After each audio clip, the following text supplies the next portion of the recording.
Assalamualaikum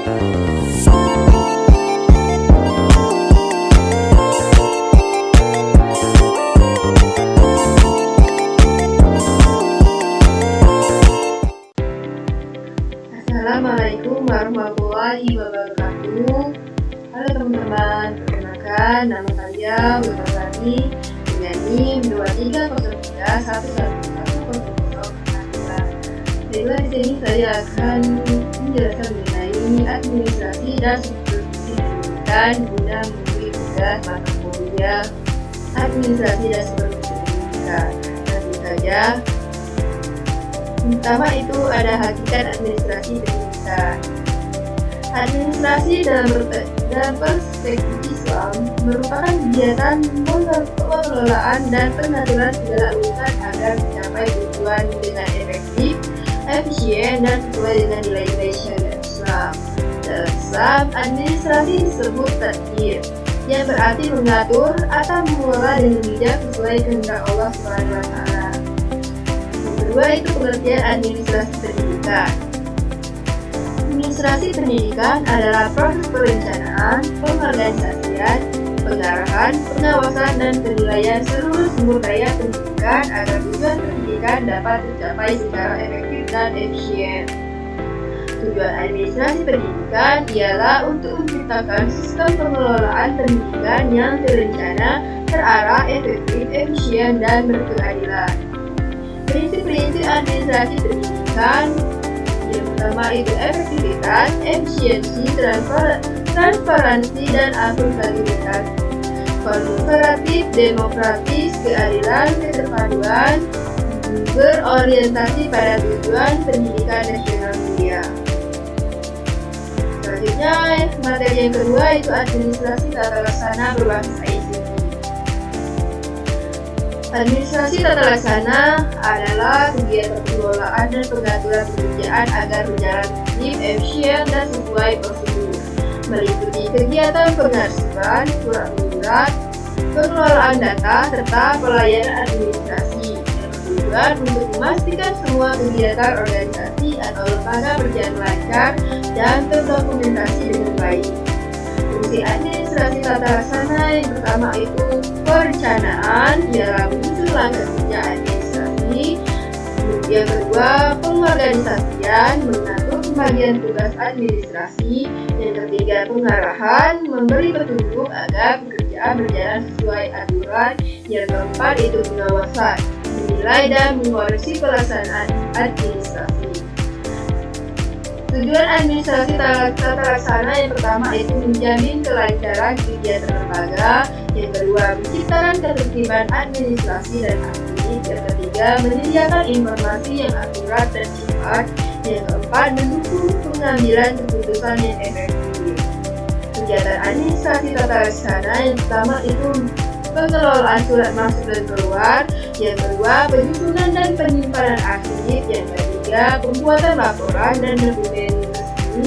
Yang keempat, pelayanan informasi dan data administrasi. Yang kelima, itu penjadwalan dan pencatatan kegiatan lembaga. Administrasi tata laksana berbasis ICT digunakan untuk mengelola data, surat, arsip, dan laporan secara digital. Contohnya penggunaan Word-based, Microsoft Office, elektronik office, SIM sekolah, elektronik arsip, komunikasi melalui email, WhatsApp group, atau portal sekolah. Manfaatnya ialah pekerjaan lebih cepat, akurat, hemat waktu dan biaya, data lebih aman dan mudah diakses, meningkatkan transparansi dan efisiensi kerja. Yang ketiga ada materi administrasi kesiswaan.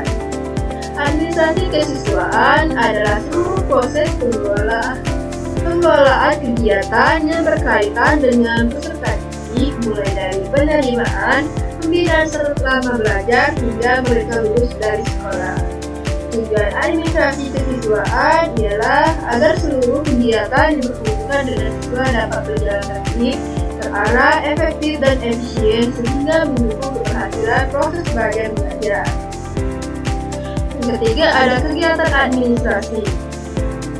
Administrasi keseluruhan mencakup berbagai kegiatan yang berhubungan langsung dengan pengelolaan siswa di sekolah, yaitu sebelum siswa masuk, penerimaan peserta didik baru, membuat daftar siswa dan pembagian kelas, hingga penerapan identitas siswa. Sedangkan selama siswa belajar, itu ada pencatatan kehadiran, pengelolaan nilai dan rapor, pembinaan disiplin, bimbingan konseling, dan kegiatan ekstrakurikuler, serta pengawasan prestasi akademik dan non-akademik. Setelah siswa lulus, ada pengarusan data lulusan, pembuatan surat keterangan atau ijazah, pendataan alumni, dan pelacakan lulusan. Materi yang keempat itu administrasi kurikulum. Secara umum, kurikulum adalah seluruh rencana dan pengaturan mengenai tujuan, isi bahan pelajaran, serta cara yang digunakan sebagai pedoman penyelenggaraan kegiatan pembelajaran untuk mencapai tujuan pendidikan. Sedangkan menurut Undang-Undang Nomor 20 Tahun 2003 tentang Sisdiknas, yaitu kurikulum adalah seperangkat rencana dan pengaturan mengenai tujuan, isi dan bahan pelajaran serta cara yang digunakan sebagai pedoman penyelenggaraan kegiatan pembelajaran untuk mencapai tujuan pendidikan tertentu. Komponen kurikulum itu terdiri dari tujuan pendidikan, isi atau materi pembelajaran, strategi atau metode pembelajaran, media dan sumber belajar, serta evaluasi atau penilaian. Kegiatan administrasi kurikulum itu ada perencanaan kurikulum, pelaksanaan kurikulum, dan evaluasi kurikulum. Sedangkan materi yang kelima itu ada administrasi personalia. Administrasi personalia pendidikan adalah proses pengelolaan tenaga pendidik dan tenaga kependidikan, mulai dari perencanaan kebutuhan pegawai, rekrutmen, penempatan, pembinaan, penilaian kinerja, hingga kesejahteraan dan pemberhentian. Dengan tujuan memastikan sekolah memiliki sumber daya manusia yang profesional dan mampu mendukung pencapaian tujuan pendidikan. Sementara itu, sarana pendidikan adalah perlengkapan yang digunakan langsung dalam pembelajaran, dan prasarana adalah fasilitas dasar yang menunjang proses pendidikan. Administrasi sarana dan prasarana merupakan kegiatan mengelola fasilitas tersebut melalui perencanaan, pengadaan, inventarisasi, pendistribusian, pemeliharaan, hingga penghapusan barang agar dapat dimanfaatkan secara efektif dan efisien. Administrasi ini sangat penting karena memastikan baik sumber daya manusia maupun fasilitas di sekolah bekerja optimal untuk mendukung proses belajar. Yang keenam ialah administrasi sarana dan prasarana. Sarana pendidikan adalah segala perlengkapan yang digunakan langsung dalam proses pembelajaran, sedangkan prasarana pendidikan merupakan fasilitas dasar yang secara tidak langsung menunjang kegiatan belajar. Administrasi sarana dan prasarana pendidikan adalah proses mengelola semua fasilitas tersebut, mulai dari perencanaan, pengadaan, penggunaan, hingga pemeliharaan agar dapat dimanfaatkan secara efektif dan efisien. Tujuan administrasi ini adalah memastikan ketersediaan sarana dan prasarana yang memadai, mengoptimalkan penggunaannya, menjaga keawetannya, serta menjaga kenyamanan dan kelancaran pembelajaran. Kegiatannya meliputi perencanaan kebutuhan, pengadaan barang, inventarisasi, penyimpanan, pendistribusian, pemeliharaan, penghapusan barang yang tidak layak, serta pengawasan dan evaluasi terhadap pemanfaatan sarana dan prasarana di sekolah. Yang ketujuh, administrasi humas, hubungan masyarakat dengan sekolah. Hubungan masyarakat atau humas adalah kegiatan membina hubungan yang harmonis antara sekolah dengan masyarakat, orang tua dan pihak luar agar tercipta dukungan, kepercayaan, serta kerjasama yang baik untuk menunjang keberhasilan pendidikan.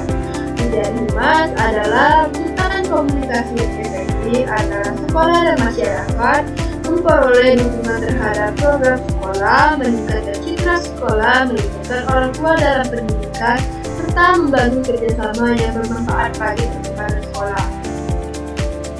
Fungsi humas meliputi menjalin komunikasi dua arah, menyampaikan informasi secara sekolah secara jelas dan terbuka, menerima masukan dan keluhan masyarakat, membangun kemitraan dan kerjasama serta membuat strategi sekolah. Kegiatannya mencakup perencanaan program humas, penyebaran informasi, menjalin kerjasama dengan orang tua, komite sekolah, dan instansi luar. Mengadakan kegiatan sekolah yang melibatkan masyarakat, menerima dan menindaklanjuti saran serta keluhan, membuat laporan kegiatan humas, dan menjaga hubungan komunikasi yang berkesinambungan demi kemajuan sekolah. Yang ke-8 adalah administrasi keuangan sekolah. Kegiatan administrasi keuangan meliputi penyusunan rencana anggaran pendapatan dan belanja sekolah atau disingkat dengan RAPBN. Pengelolaan dana masuk, pembelanjaan sesuai program kerja, pencatatan transaksi keuangan, penyusunan laporan keuangan, dan pertanggungjawaban kepada pihak sekolah, pemerintah maupun masyarakat. Semua kegiatan tersebut bertujuan memastikan dana pendidikan dikelola dengan benar, transparan, dan mendukung peningkatan mutu sekolah. Administrasi keuangan pendidikan adalah proses pengelolaan seluruh kegiatan yang berkaitan dengan perencanaan, penganggaran, penggunaan, catatan, dan pertanggungjawaban dana sekolah untuk mendukung kelancaran pendidikan. Pengelolaan keuangan sekolah harus mengikuti prinsip-prinsip seperti transparansi, akuntabilitas, efisiensi, efektivitas, keadilan, serta taat pada aturan yang berlaku agar dana digunakan tepat sasaran. Hukum pendanaan pendidikan merujuk pada berbagai sistem pendidikan nasional, undang-undang keuangan negara, peraturan pemerintah tentang standar nasional pendidikan, serta aturan teknis BOS atau pendanaan lainnya. Yang ke-9 ada supervisi pendidikan. Supervisi pendidikan adalah kegiatan pembinaan profesional yang dilakukan untuk meningkatkan mutu proses pembelajaran dan kinerja tenaga pendidik di sekolah. Tujuan supervisi adalah membantu guru meningkatkan kompetensinya, memperbaiki kualitas pengajaran, dan memastikan proses pendidikan berjalan sesuai standar. Sasaran supervisi meliputi guru, tenaga kependidikan, administrasi sekolah, serta kegiatan pembelajaran. Supervisi memiliki beberapa fungsi, antara lain fungsi pengembangan untuk meningkatkan kemampuan guru, fungsi evaluasi untuk menilai kesesuaian pelaksanaan pembelajaran, fungsi pembinaan untuk memberikan bimbingan dan solusi, serta fungsi koordinasi agar seluruh kegiatan sekolah berjalan harmonis. Pelaksanaan supervisi harus mengikuti prinsip-prinsip seperti objektivitas, demokratis, kooperatif, berkesinambungan, konstruktif, dan berdasarkan data nyata. Prinsip-prinsip tersebut memastikan bahwa supervisi bukan bersifat mencari kesalahan, tetapi menjadi sarana pendampingan profesional yang mendukung meningkatkan mutu pendidikan di sekolah. Yang ke-10 ialah jenis teknik dan strategi supervisi pendidikan. Supervisi pendidikan memiliki beberapa jenis, di antaranya supervisi akademik yang berfokus pada proses pembelajaran, supervisi manajerial yang menilai pengelolaan sekolah, serta supervisi klinis yang dilakukan secara mendalam melalui observasi analisis dan umpan balik untuk meningkatkan kompetensi guru. Pelaksanaan supervisi menggunakan berbagai teknik, baik aktivitas individual seperti observasi kelas, kunjungan kelas, konferensi individual, dan penilaian kinerja, maupun teknik kelompok seperti diskusi kelompok, lokakarya, demonstrasi mengajar, dan pertemuan guru. Untuk memastikan supervisi berjalan efektif, supervisor menerapkan strategi seperti perencanaan yang sistematis, penggunaan instrumen supervisi yang tepat, pendekatan kolaboratif, komunikasi terbuka, serta pemberian umpan balik yang konstruktif. Yang ke-11 yaitu instrumen supervisi pendidikan. Instrumen supervisi pendidikan adalah alat yang digunakan supervisi untuk mengumpulkan data secara sistematis guna menilai, memantau, dan memperbaiki kualitas pembelajaran serta kinerja guru. Instrumen ini dapat berupa lembar observasi, bernama wawancara, angket, maupun penilaian dokumen. memberi penilaian dokumen. Penyusunannya dilakukan melalui beberapa langkah, yaitu menentukan masalah atau aspek yang ingin disupervisi, menetapkan indikator yang akan diukur, memilih jenis instrumen yang sesuai, menyusun visi misi, menulis buku-buku instrumen, melakukan validasi, melakukan uji coba, dan memperbaiki instrumen hingga siap digunakan. Instrumennya seperti ini. Yang lulus itu ada kriteria dan kualifikasi supervisor pendidikan. Supervisor pendidikan harus memenuhi kriteria yang mencerminkan kompetensi profesional, kemampuan membina, serta integritas dalam menjalankan tugas. Seorang supervisor ideal memiliki pengetahuan kuat tentang pendidikan, mampu melakukan supervisi akademik dan manajerial, serta memiliki keterampilan komunikasi yang baik untuk membangun hubungan kerja yang harmonis dengan guru dan tenaga kependidikan. Selain itu, supervisor harus bersikap objektif, adil, demokratis, yang mampu memberikan bimbingan yang konstruktif. Dari sisi kualifikasi, supervisor pendidikan umumnya harus memiliki pendidikan minimal sarjana, lebih diutamakan pancasarjana di bidang pendidikan, memiliki sertifikat terdidik maupun sertifikasi pengawas sekolah, serta memiliki pengalaman mengajar dan pengalaman dalam pengelolaan pendidikan. Penguasaan tersebut, regulasi, kurikulum, serta kemampuan menyusun program supervisi juga menjadi bagian penting dari kualifikasi seorang supervisor. Dengan memenuhi kriteria dan kualifikasi tersebut, supervisor mampu melaksanakan tugas pembinaan dan pengawasan secara profesional dan efektif. Yang ke-13 itu adalah supervisi dan penjaminan mutu pendidikan. Jaminan mutu pendidikan merupakan proses sistematis yang memastikan seluruh kegiatan pendidikan memenuhi standar yang telah ditetapkan dan berjalan secara berkelanjutan. Proses penjaminan mutu biasanya mengikuti siklus PPEPP, yaitu perencanaan, pelaksanaan, evaluasi, pengendalian, dan peningkatan yang dilakukan terus-menerus untuk memperbaiki mutu layanan sekolah. Supervisi memiliki hubungan yang sangat erat dengan penjaminan mutu karena supervisi menjadi alat utama untuk memantau, mengevaluasi, dan membina guru serta tenaga pendidikan dalam mencapai standar mutu yang ditetapkan. Melalui supervisi, sekolah dapat mengidentifikasi kekuatan dan kelemahan proses pembelajaran, memberikan umpan balik, serta memastikan adanya tindak lanjut perbaikan. Dengan demikian, supervisi berperan penting dalam mendukung pengendalian dan peningkatan mutu pendidikan sehingga proses penjaminan mutu dapat berjalan efektif dan berkesinambungan. Mungkin itu saja materinya. Saya akhiri. Wassalamualaikum warahmatullahi wabarakatuh. Bye-bye.